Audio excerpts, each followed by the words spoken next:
اليوم راح اسوي وياكم لحمة بعجين بطريقة جدا سهلة وبسيطة.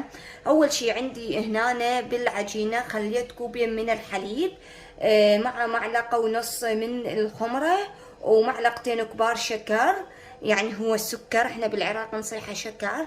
راح اخلطه. بسم الله الرحمن الرحيم. بس لحظة خليني اشوف هاي شلون تشتغل.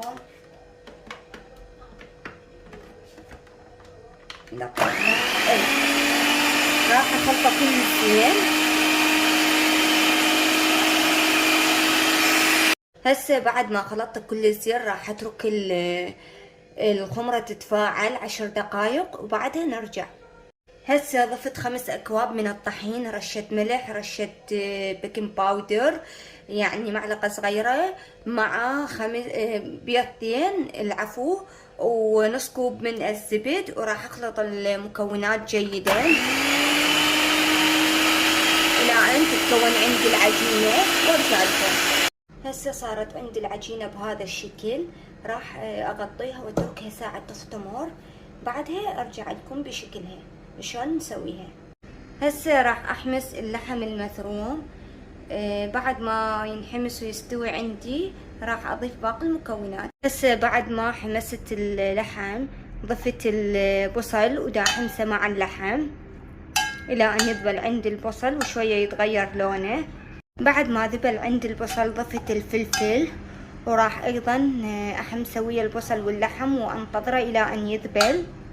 ضفت هسه الطماطة ودا اتركها تنحمس مع باقي المكونات الى ان تذبل عندي كل المكونات، وارجع بالطريقة الاخرى. هسه بعد ما حمست المكونات ضفت البهارات، ملح، اوريجانو، اكليل الجبل، كزبرة، كاري، فلفل الاسود، عرق الحار، وجوزة الطيب، وبهارات السبعة، وكبابة، وخلطت المكونات جيدا.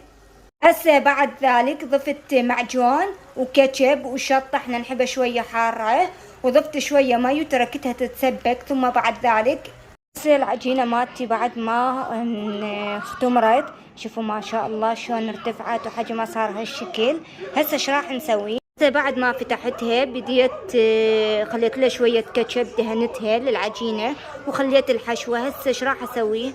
وهذا شكله النهائي بعد ما استوى عندي لحمة بعجين. سويت كمية كلش كبيرة، 3 صواني طلعت عندي، وساكم ألف عافية.